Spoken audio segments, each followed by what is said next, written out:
So I hope that you are having a wonderful Yule this weekend. I'm going to upload this a day early just because I work about 40 hours up until Christmas Day, so I'm really not going to have time to do this after today. So this reading will be for the week of December 22nd through the 28th. I did tell you guys that I was going to try to get back into this, but I know for a fact that there are going to be weekends that I'm not going to have time to do it, so I really do apologize for that. But the weeks that I can, I'm definitely going to be here to read for you guys. So, alright, let me go ahead and show you what we have out.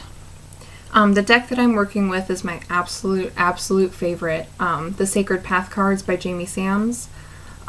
This deck in particular is based on Native American spirituality and teachings, Native American culture, and this deck changed my life when I found it. So this is my absolute favorite deck, and they really wanted to read for the upcoming week.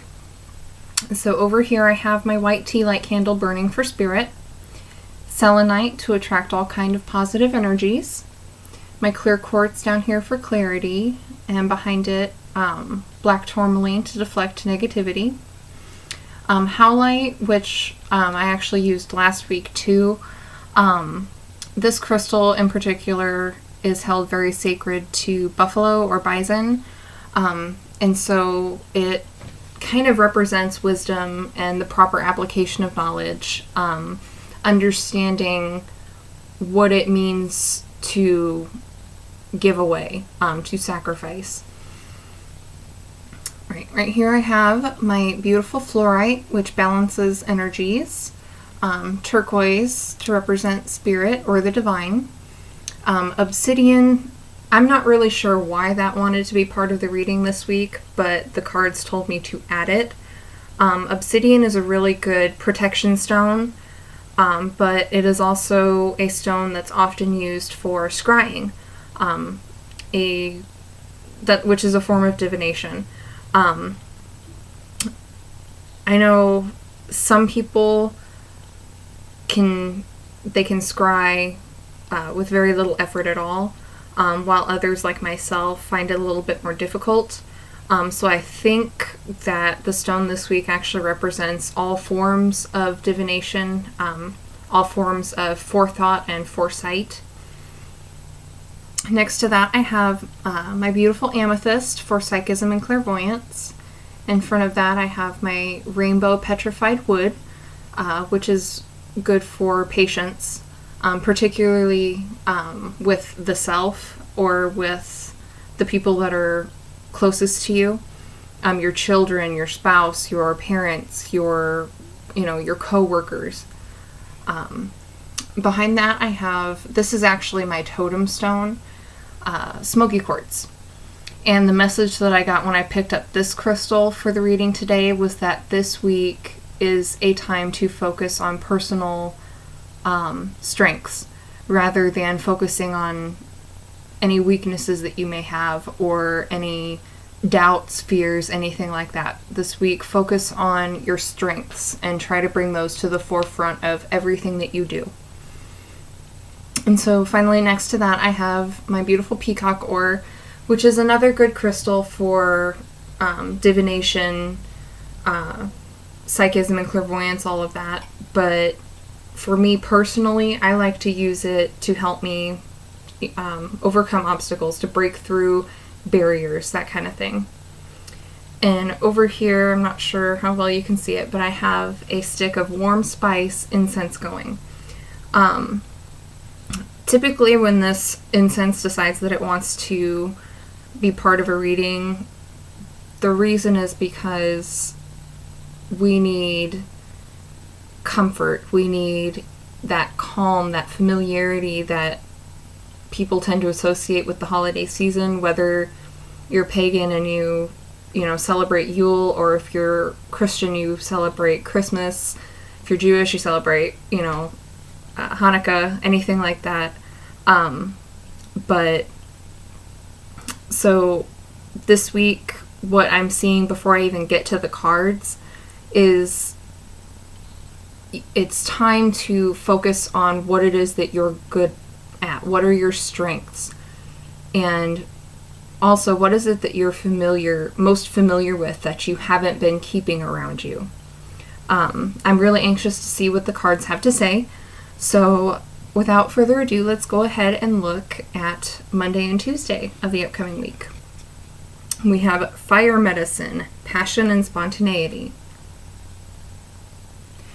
So fire is actually more of a masculine element, but there are a lot of women, a lot of feminine people, whether they're male or female, that utilize this element on a daily basis.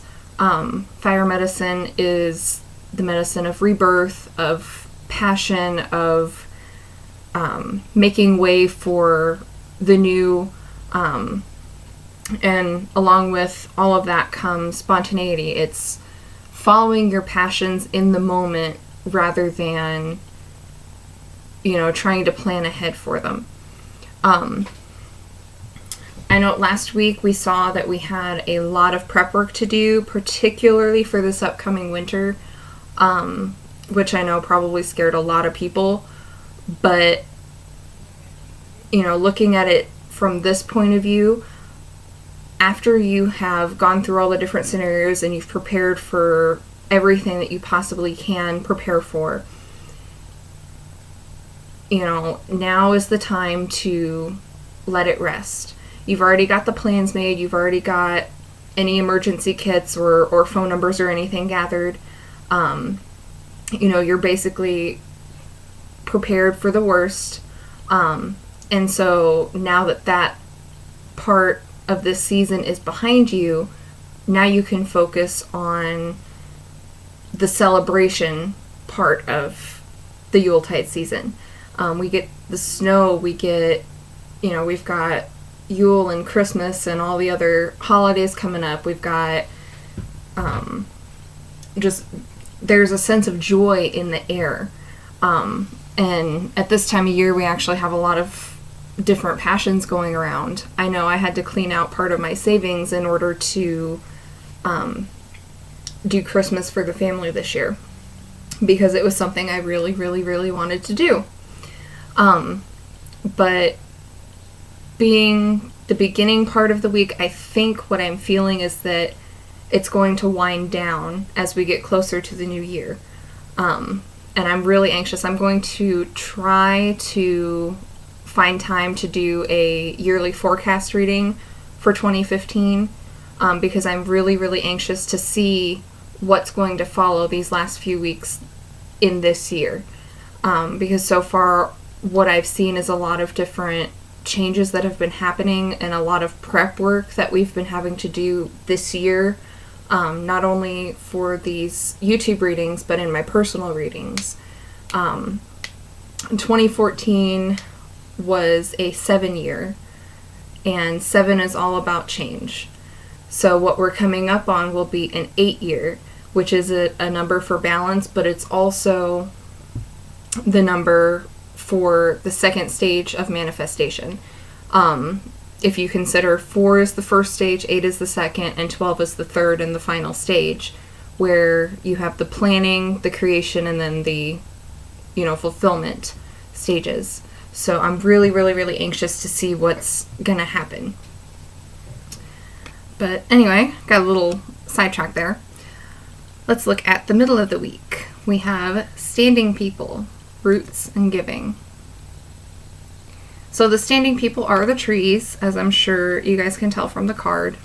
I myself am very, very close to the tree people, to my tree brothers and sisters.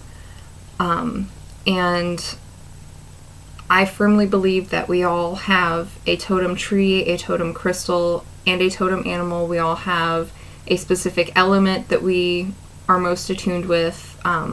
We all have a specific angel that we work more closely with, anything like that.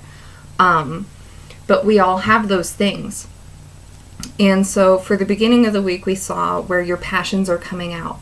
And in the middle of the week, we see it's time to share those passions, to share your wisdom. And also, the image that I'm getting in my head right now is the world tree. And the message that I get with it is to view yourself in that position where you are drawing from the reserves in the earth beneath you and letting it out into the sky above you, or to the people around you. And you are standing right in the center of that, where you have the choice to withdraw or to step out and, actually be a little bit more spontaneous in terms of what you do around other people. So I think this is definitely going to be a very, very interesting week, probably very emotionally charged. And I think that we will also be seeing a lot of different lessons this week. Because last week we had the mask being pulled off. I'm not sure if for you it was if it was a romantic interest or a friend or something a lot more personal, like dealing with your shadow self. But the truth is coming out, and this right here, this is how you're supposed to deal with it. Follow your passions a little bit more, be a little bit more spontaneous, but at the same time, don't wander too far, if that makes any sense. The thing about trees is that even though they reach toward the sky, they always, always, always are rooted in their home, in where they came from, the earth. Even if they, if they get dug up and moved to another plot of land, it's still, they carry that with them. And so I think with this card, what we're seeing is the message to whatever you do, keep your home close to you, even if it's not necessarily physically close. Like, for example, when I was a teenager, we moved to Arkansas, which is, 2-3 states down. And for a long time, we didn't get to come home because we just didn't have the money. But, through cards and letters, through phone calls, through Skype, we were able to remain very close to our family and to our home and to our roots, to the city that we were born in. And so, just keep that in mind. Keep your home close to you. Keep your roots close to you. So for the end of the weekend, we have smoke signals, intent. Oops, there we go. So whenever I see this card, I'm always reminded of the importance to set your goals ahead of time, to make a game plan. And so, last week we had a lot of prep work that we had to do, and this week we get a little bit of a reprieve, but this card reminds you and me to, keep those plans in the back of your mind. Keep them on the back burner, basically, but not off the stove completely. And so with this week, we've got passion and keeping your roots close to you. It's important to set your intentions for yourself, on a personal, spiritual, emotional level, on a mental level, making sure that you have the plan set for you, and then, kind of try to build a map around certain goals. If you have a major idea, like you want to get a book published or something like that, break it down into steps. Make sure to set a game plan for the coming year. Like I said, I will really, really try to get a yearly forecast reading for 2015 done before 2015 starts. But I'm not sure how my work schedule is going to be, because I typically work afternoon into the evening. So when I'm at home, I'm either really tired or I'm asleep.